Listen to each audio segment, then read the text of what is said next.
Hello বন্ধুরা, আমার নাম ঋতব্রত ধর এবং ডিআইজ অনলি ডাব্লিউবিসিএস ইউটিউব চ্যানেলে তোমাদের সবাইকে স্বাগত। আহ এই মুহূর্তে করোনা পরিস্থিতিতে আমরা প্রত্যেকেই জেরবার এবং আমি আশা করব যে তোমরা প্রত্যেকে ভালো আছো এবং সুস্থ আছো। আজকে আমি শুরু করছি 1000 MCQ সিরিজের ইন্ডিয়ান ইকোনমি পার্ট 1। তাহলে চলো শুরু করা যাক। আমার প্রথম question: Who of the following was the author of the chapter on objective of planned development for the third 5-year plan? এবার অপশনগুলো দেখে নি। মোরারজি দেসাই, সিরি দেশমুখ, জওয়াহরলাল নেহেরু এবং লাল বাহাদুর শাস্ত্রী। তোমাদের বলে রাখি, এটার অ্যান্সার হচ্ছে মোরারজি দেসাই। আচ্ছা, তোমাদের থার্ড প্ল্যান সম্বন্ধে একটু জানিয়ে রাখি। থার্ড প্ল্যানের গোল বা অবজেক্টিভ ছিল হচ্ছে self reliant and self generating economy. Third প্ল্যানে টার্গেটেড গ্রোথ রেট ছিল 5.6% পার অ্যানাম এবং অ্যাচিভমেন্ট হয়েছিল হচ্ছে 2.8% পার অ্যানাম। তাহলে বুঝতেই পারছো থার্ড প্ল্যানটা টোটাল ডিজাস্টার ছিল। কারণ হচ্ছে, দুটো কারণ খুব মেন, দুটো বা তিনটে কারণ খুব মেন কারণ। সেটা হচ্ছে ওয়ার উইথ চায়না, যেটা 1961-62 সালে হয়েছিল, এবং ওয়ার উইথ পাকিস্তান, যেটা 65-66 সালে হয়েছিল। তাছাড়াও একটা খরা হয়েছিল, যার জন্য থার্ড প্ল্যানটা পুরোপুরি ফ্লপ করে, এবং তার জন্যই কিন্তু থার্ড প্ল্যানের পরে যেটা ফোর্থ প্ল্যান আসার কথা ছিল সেটাকে স্টপ করিয়ে প্ল্যান হলিডে ডিক্লেয়ার করা হয়, এবং 1966 থেকে 1969 পর্যন্ত ছিল প্ল্যান হলিডে। আমার second question: India purchased 200 tons of gold from IMF in which of the following 5-year plans? অপশনগুলো দেখে নি। 7th, 8th, 10th and 11th 5-year plan। এটার অ্যান্সার তোমাদের বলি। এটার অ্যান্সার হচ্ছে 11th 5-year প্ল্যান। আগের মতোই আমি যদি 11th 5-year প্ল্যানের অবজেক্টিভটা বলি, যেটা খুব ইম্পর্টেন্ট, সেটা হচ্ছে towards ফাস্টার and more inclusive growth. 11th 5-year প্ল্যানের টার্গেটেড গ্রোথ রেট ছিল 8% পার অ্যানাম এবং অ্যাচিভড গ্রোথ রেট ছিল হচ্ছে 8.1%। আমার থার্ড কোশ্চেন: আম আদমি বীমা যোজনা provides social security to, অপশনগুলো দেখে নি, all laborers in rural areas, all landless laborers living below poverty line in rural areas, all laborers in urban areas এবং all laborers in both rural as well as urban areas। সঠিক উত্তরটি হলো all landless laborers living below poverty line in rural areas, মানে option B. তোমাদের বলে রাখি যে আম আদমি বীমা যোজনা কিন্তু চালু হয়েছিল 2nd অক্টোবর 2007 সালে। এটার কি ছিল ব্যাপারটা? ব্যাপারটা ছিল the premium for this insurance scheme is rupees 200 and this amount is shared between the state government and the central government। আমার 4 number question: which organization monitors the banks in actually maintaining cash balance? অপশনগুলো কি কি দেখে নি। State Bank of India, Reserve bank of India, Grameen Bank of India এবং none of the above. এটার answer হবে হচ্ছে রিজার্ভ ব্যাংক অফ ইন্ডিয়া, মানে অপশন বি।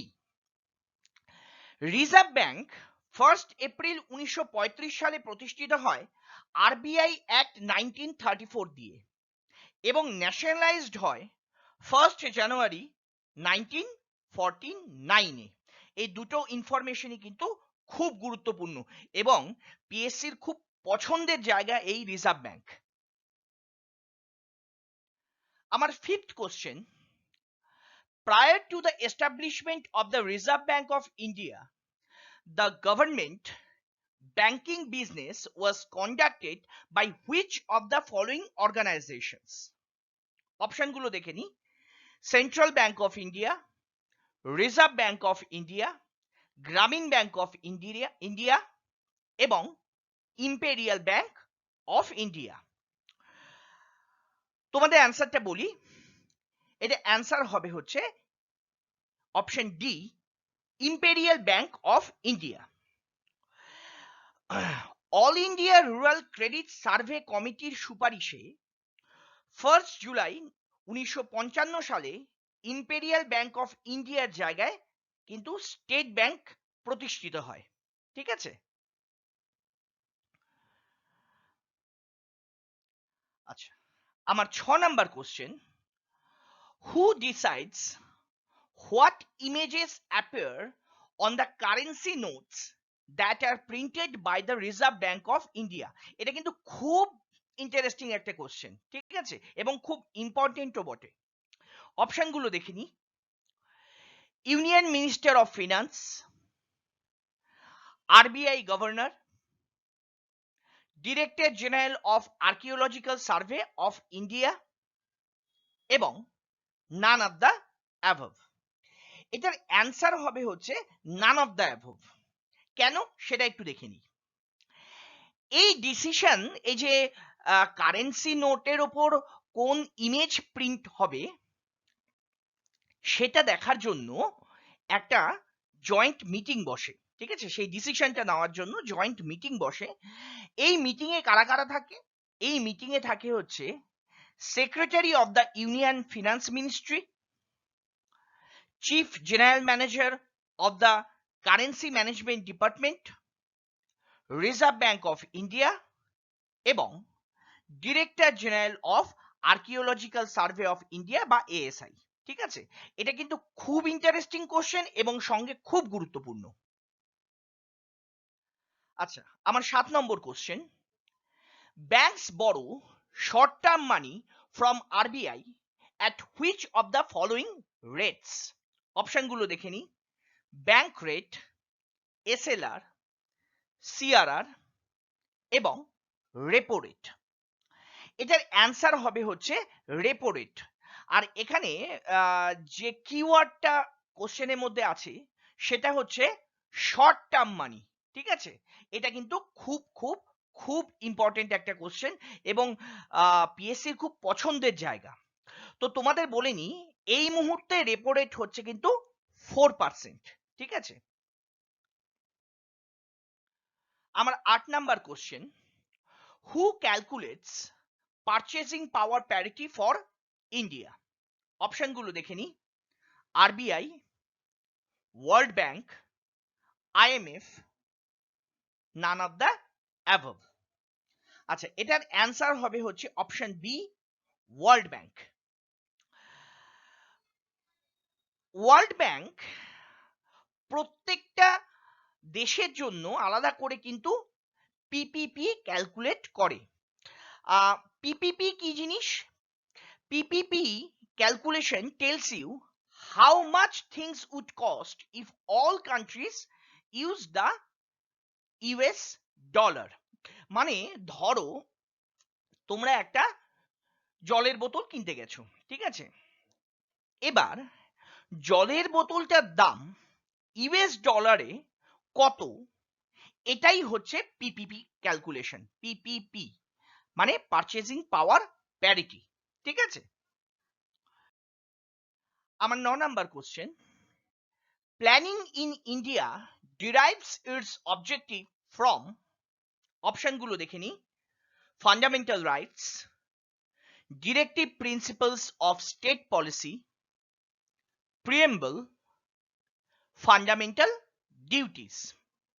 এটার অপশন হবে হচ্ছে directive principles of state policy, এবং আর্টিকেলটাও তোমাদের জানিয়ে রাখি, আর্টিকেল 39। এটা কিন্তু খুব ইম্পর্টেন্ট একটা জায়গা, ঠিক আছে। আমার next question, which of the following case implies stagflation? দেখে নেই অপশনগুলো। Rising budget deficit, recession plus inflation, increase in wages and unemployment, এবং গ্যালোপিং ইনফ্লেশন। এটার অপশন হবে হচ্ছে rescission plus inflation. Actually stagflation মানে হচ্ছে খুব উচ্চ মুদ্রাস্ফীতি এবং সঙ্গে উচ্চ বেকারত্ব, রেসিশন প্লাস ইনফ্লেশন। আমার 11 নাম্বার কোশ্চেন, এবং খুব খুব খুব ইম্পর্টেন্ট কোশ্চেন, সেটা হচ্ছে শিশু, কিশোর অ্যান্ড তরুণ আর দ্য স্কিমস অফ, অপশনগুলো দেখিনি, regional rural banks, micro unit development and refinance agency limited বা Mudra, small industries development bank of India বা SIDBI, industrial development bank of India বা আইডিবিআই। এটার অ্যান্সার হবে হচ্ছে মুদ্রা ব্যাংক বা micro units development and refinance agency limited. Mudra bank গঠিত হয়েছিল 8 April 2015, এবং as per the initial plan the bank would offer loans up to 10 lakhs to small entities classified into 3 categories। তিনটে ক্যাটাগরিতে ভাগ করা হয়েছিল কোম্পানিগুলোকে, যে স্মল এন্টিটিস গুলোকে। শিশু কোম্পানি যেগুলো ছিল সেগুলো পাবে হচ্ছে লোনস আপ টু 50,000। কিশোর যে কোম্পানিগুলো ছিল তারা পাবে লোন আপ টু 5 লাখ, এবং তরুণ যে কোম্পানিগুলো, সেই কোম্পানিগুলো বা তরুণ যে এন্টিটিগুলো সেগুলো লোন পাবে আপ টু 10 lakhs। এই ইনফরমেশনটা কিন্তু অবশ্যই খাতায় লিখে রেখো, এটা কিন্তু খুব ইম্পর্টেন্ট। আমার 12 number question, if a person is ready to work at the prevailing wage rate in the market but he is unable to find the work, then what type of unemployment would it be called? অপশনগুলো দেখিনি, voluntary unemployment, involuntary unemployment, seasonal unemployment, none of the above। এটার answer হবে হচ্ছে ইনভলিন্টারি unemployment. এটা আমি explain করলাম না, কারণ ইনভলিন্টারি আনএমপ্লয়মেন্ট কাকে বলে সেটা কিন্তু কোশ্চেনের মধ্যেই দেওয়া আছে, এবং এটা কিন্তু খুব গুরুত্বপূর্ণ একটা কোশ্চেন, এবং অবশ্যই তোমরা দেখে যেও। আমার 13 number question, which agency is responsible for the procurement, distribution and storage of food grain production in India? অপশনগুলো দেখে নি,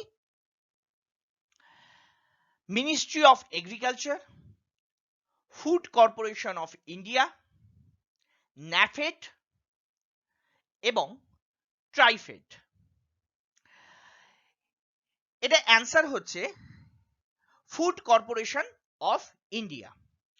এই ফুড কর্পোরেশন অফ ইন্ডিয়া গঠিত হয়েছিল ফুড কর্পোরেশনস অ্যাক্ট 1964 দিয়ে।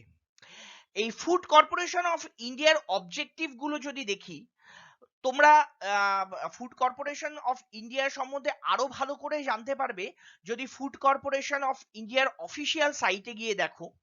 যাই হোক, তোমাদের এখানে আমি অবজেক্টিভ গুলো বলে দিই। অবজেক্টিভ হচ্ছে প্রথম যে অবজেক্টিভটা, to provide farmers remunerative prices, to provide farmers remunerative prices. Second objective কি, to make food grains available at reasonable prices, particularly to vulnerable sections of the society. Third objective, to maintain buffer stocks as measure of food security. এবং fourth objective, to intervene in market for price stabilization. এই যে চারটা objective, এই চারটা অবজেক্টিভই কিন্তু exam পার্সপেক্টিভে খুব গুরুত্বপূর্ণ। তাই আমি আশা করব তোমরা তোমাদের খাতায় এই চারটা অবজেক্টিভ অবশ্যই লিখে নেবে। আমার 14 number question, in India deficit financing is used for raising resources for, অপশনগুলো দেখে নিই, economic development, redemption of public debt, adjusting the balance of payments, এবং reducing the foreign debt. আচ্ছা, এটার অ্যান্সার হবে হচ্ছে ইকোনমিক ডেভেলপমেন্ট। আচ্ছা, ডেফিসিট ফিনান্সিং এই যে ওয়ার্ডটা, এটা পিএসসির খুবই পছন্দের একটা ওয়ার্ড, ঠিক আছে।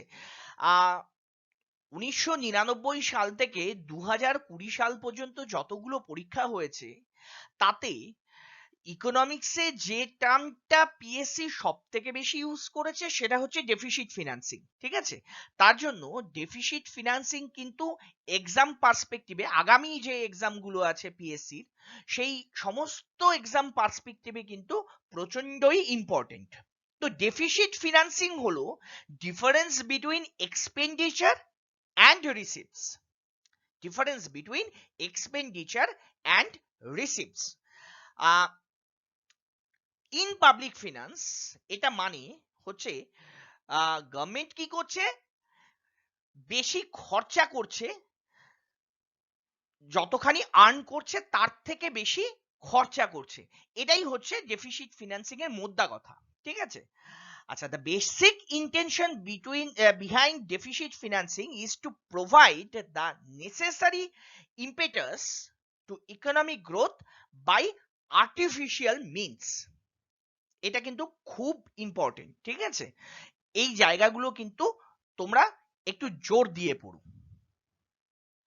আমার 15 number question, in the GDP deflator in an economy is greater than 1, if the GDP deflator in an economy is greater than 1, it implies that the, অপশনগুলো দেখিনি, economy has seen price rise over the last year, economy has seen lowering of prices over the last year, purchasing power parity of masses has increased over the last year, purchasing power parity of masses has reduced over the last year.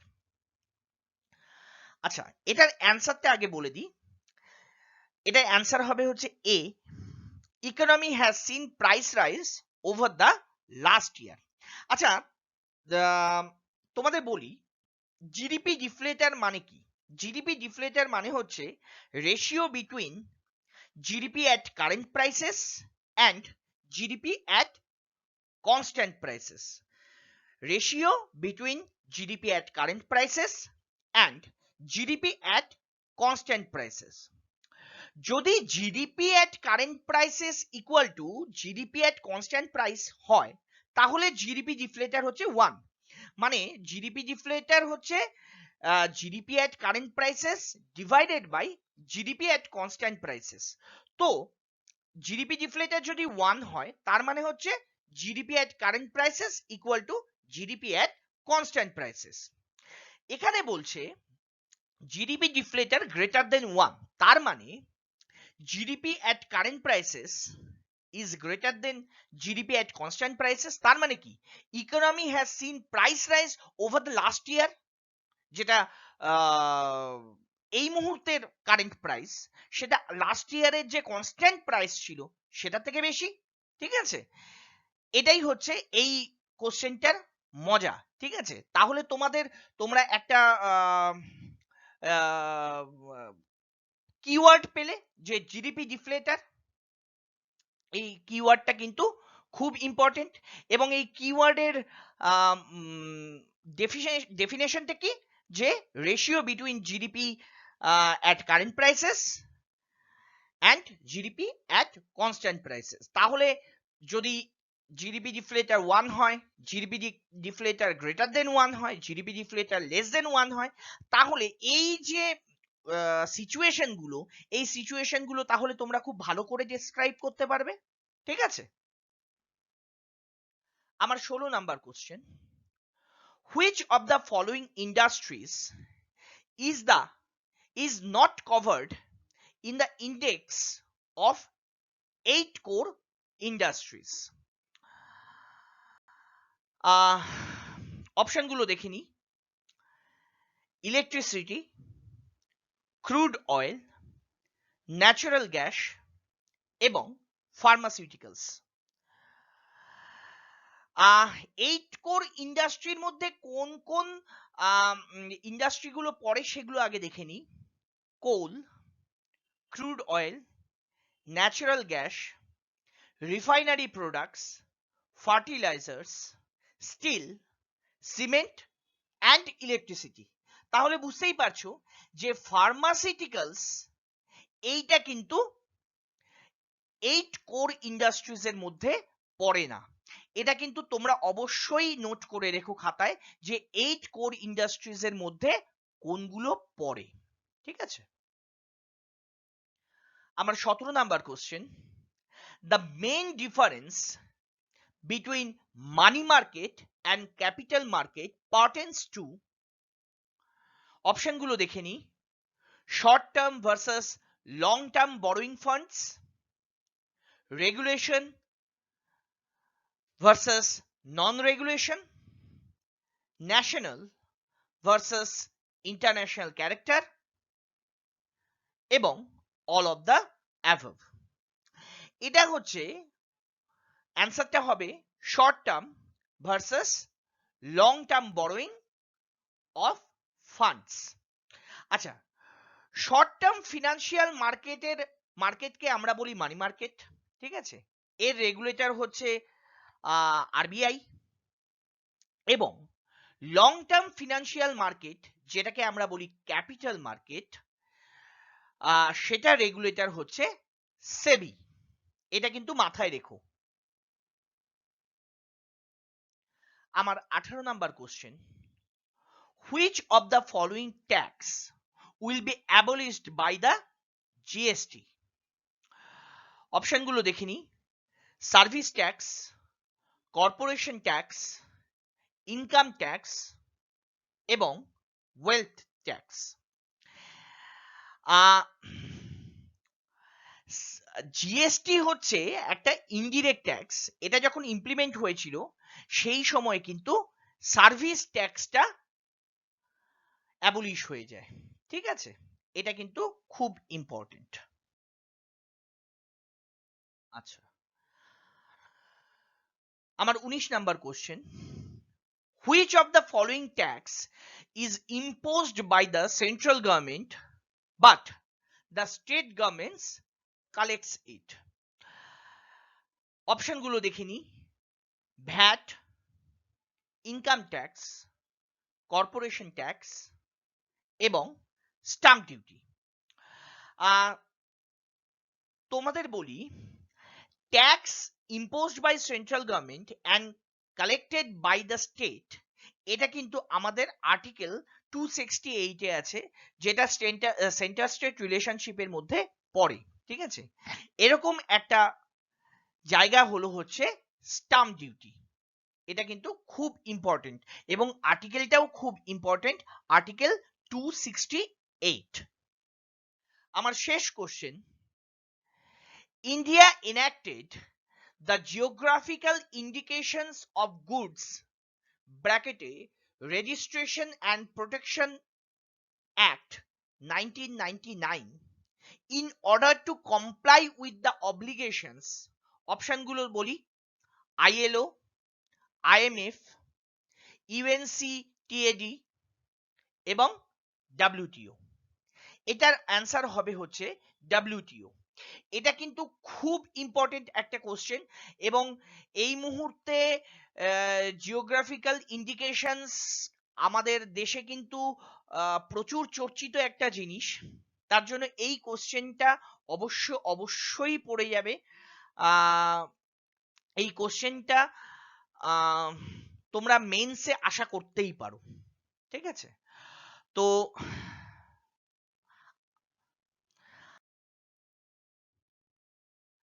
আজকের মতো এখানেই শেষ করছি।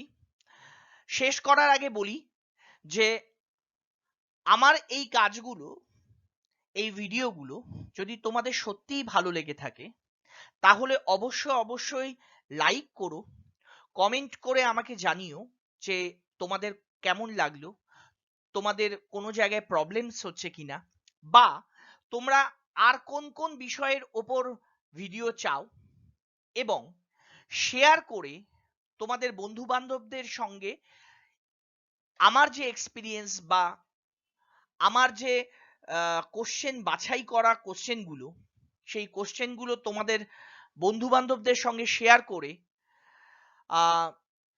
তাদেরকেও জানার সুযোগ করে দিও। আর ভালো থেকো, সুস্থ থেকো এবং অবশ্যই ভালো বেসো।